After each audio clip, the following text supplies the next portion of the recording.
بھائی اور بہنوں، حج آدم علیہ السلام سے شروع ہوا ہے۔ عبادات میں کوئی اجتہاد اور عقل نہیں، جیسے اللہ نے کہا ہے ویسے کرنا ہے۔ نماز اپنی عقل سے ہم معلوم نہیں کر سکتے، روزہ ہے، حج ہے۔ عبادات میں جیسے آسمان والے نے بتایا اور جیسے جناب رسول اللہ صلی اللہ علیہ وسلم نے کر کے دکھلایا، بس ہم نے وہ کرنا ہے۔ باقی چیزوں میں معاملات ہیں، زندگی کی باقی ضروریات ہیں، اس میں زمانے کے لحاظ سے سوچ بچار بھی ہے، تبدیلی بھی ہے، اجتہاد بھی ہے۔ عبادت اسے کہتے ہیں جس میں بس جو اللہ نے کہا، جو اس کے نبی نے فرمایا، کر کے دکھایا، ویسے کرنا ہے۔ ہمارے نبی پاک کا میں تھوڑا سا آپ کو مختصر خاکہ حج کا بتا دیتا ہوں۔ جناب رسول اللہ صلی اللہ تعالی علیہ وسلم نے حج کا جب اعلان فرمایا، یہ 10 ہجری، تو اطراف سے قبائل جمع ہوئے، کوئی 12,000 کا مجمع اکٹھا ہو گیا مدینہ میں۔ 25 تاریخ کو بروز ہفتہ آپ نے نماز ظہر سے پہلے غسل فرما کے 2 چادریں احرام کی نیت کے بغیر 2 چادریں باندھ، کرتا بھی اتار دیا، تہمد بھی اتار دیا۔ سحارا ایک بستی ہے جو آج کل مسقط میں آتی، وہاں سے ایک کپڑا آتا تھا، اس کی آپ نے 2 چادریں لی۔ پھر آپ نے ظہر کی نماز کے بعد اپنے پورے قافلے کو لیا، ذوالحلیفہ جس کو آج کل ابیار علی کہتے ہیں، یہاں آپ نے آ کر قیام فرمایا، اور عصر، مغرب، عشاء اور فجر اور ظہر 5 نمازیں آپ نے یہاں ادا فرمائیں۔ آپ گزر رہے تھے کہ جبریل ہے کہ یا رسول اللہ، اللہ فرما رہے ہیں یہ پاک وادی ہے، یہاں آپ قیام فرمائیں۔ ایک رات کی قیام کے بعد صبح آپ نے فجر کی نماز کے بعد غسل فرمایا، خوشبو لگائی، اپنے بالوں کو تیل لگایا، پھر شہد لگایا۔ شہد گوند کا کام دیتا ہے، چونکہ اب ننگے سر جانا تھا تو بال بڑے تھے آپ کے، شانوں تک آئے ہوئے تھے، تو آپ نے ان کو شہد لگا کے نا وہ جوڑ دیا، آپس میں جوڑ دیا۔ اور عائشہ رضی اللہ تعالیٰ نے آپ کو خوشبو لگائی۔ جسم پہ خوشبو لگا سکتے ہیں احرام سے پہلے، احرام کے کپڑے کو نہیں، جسم پہ خوشبو لگا سکتے ہیں احرام کی نیت کرنے سے پہلے۔ بالوں میں، مانگ میں آپ نے خوشبو لگائی۔ پھر اس کے بعد آپ نے ظہر کی نماز ادا فرمائی اور آپ اونٹنی پہ سوار ہوئے اور قبلہ رخ ہو کر آپ نے کہا لبیک حجۃ اللہم لبیک، آپ نے حج کا احرام باندھا۔ تو جبریل آئے کہ یا رسول اللہ، اللہ تعالیٰ فرما رہے ہیں عمرے کو شامل فرمائیں۔ وہاں سے آپ چلے، آپ کے ساتھ کوئی 12,000 کا مجمع تھا، اور آپ ملل میں آپ نے قیام فرمایا۔ ملل سے نکلے اور روحا میں پہنچے۔ روحا میں کنواں ہے، وہاں 70 نبیوں نے قیام کیا ہے حج کے دوران، حج پر جاتے اور آتے ہوئے۔ وہاں آپ نے بھی قیام فرمایا، رات بھی ٹھہرے۔ روحا سے چل کر آپ اتھایا پہنچے، اتھایا سے عرج پہنچے، عرج سے ابوا پہنچے۔ ابوا پہنچے تو سامنے بستی تھی جہاں آپ کے سارے انتظام کیے گئے تھے رہائش کے، اور یہ قافلہ 12,000 کا اب 60-70,000 کا ہو چکا تھا۔ تو ابوا میں آپ کی والدہ کی قبر ہے، حضرت آمنہ رضی اللہ تعالیٰ عنہ کی قبر مبارک ہے۔ تو آپ سڑک سے یوں ہٹ گئے، اندر پہاڑوں میں چلے گئے۔ اکثر مجمع تو نیا تھا، انہیں نہیں سمجھ میں آیا کہ اللہ کے نبی اندر کہاں جا رہے ہیں۔ چندے کو پتا تھا کہ آپ کہاں جا رہے ہیں، تو آپ چلتے چلتے چلتے چلتے چلتے ایک جگہ اپنے اونٹنی کو بٹھایا، کوئی وہ 70-80 فٹ اونچا پہاڑ ہے، تو وہاں سے آپ اوپر چڑھے۔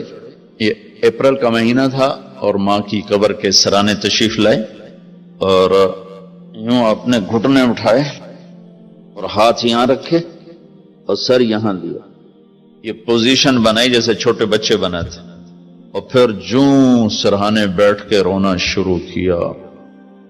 صدمہ تو چند دنوں بعد بھول جاتا، میں اب اپنی ماں کے یاد میں رونا بھی چاہوں تو رونا نہیں آتا، اپنے باپ کی یاد میں رونا بھی چاہوں تو رونا نہیں آتا۔ اور میرے نبی کو 57 برس گزر چکے تھے ماں کے گئے ہوئے، تو وہ 57 سال پرانا درد ابھی زخم بھرا نہیں، آپ اس پوزیشن میں بیٹھے اور اتنا روئے کہ سارا رواں آپ کا آنکھ بن کے رو رہا تھا، وہ ساری داڑھی آپ کی آنسوں سے تر ہو گئی، اور اپنے آگے جانے سے انکار کر دیا کہ میں آج رات اپنی ماں کے پاس ٹھہروں گا۔ اپنے رات وہیں گزاری۔ کیا رات تھی! ابوا سے چلے تو آپ عصفان پہنچے، عصفان تھے تو آپ نے کہا ابوبکر یہ کون سی جگہ ہے؟ کہا جو عصفان۔ کہا میں دیکھ رہا ہوں ہود اور صالح علیہ السلام گزر رہے ہیں اس وادی سے، لبیک کہتے ہوئے حج کو جا رہے ہیں۔ عصفان سے آپ مر الزہران پہنچے، پھر وہاں سے آپ صرف پہنچے، پھر وہاں سے آپ تنعیم پہنچے۔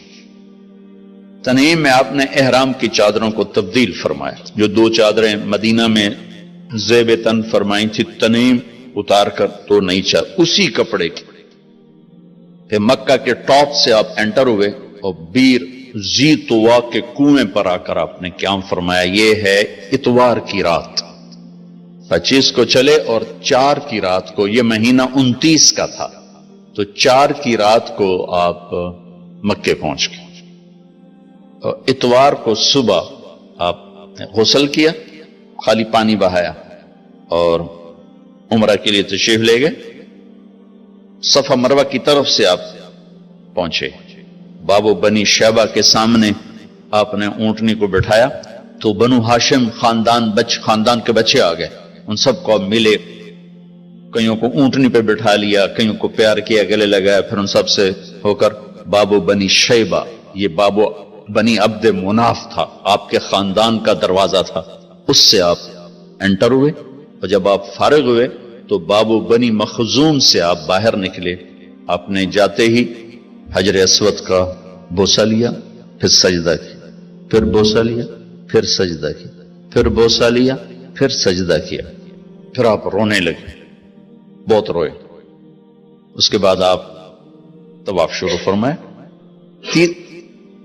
تیسرے یا چوتھے چکر میں آپ نے پانی بھی پیا، اور حضرت عمر سے فرمایا کہ عمر حجر اسود کے بوسے پہ لڑائی نہ کرنا، جگہ ملے تو لے لینا، جھگڑا نہ کرنا جیسے ہمارے نادانی میں لوگ وہاں۔ عورتیں بھی ایسی حماقت کرتی ہیں کہ ایک سنت عمل کے لیے فرض چھوڑ دیتے کہ مرد عورت کا یوں آپس میں اختلاط، یہ اس سے بچنا فرض ہے، اور وہ ایک سنت کے لیے گھس رہی اور لڑائی جھگڑے فساد، قریب بھی نہیں جانا چاہیے۔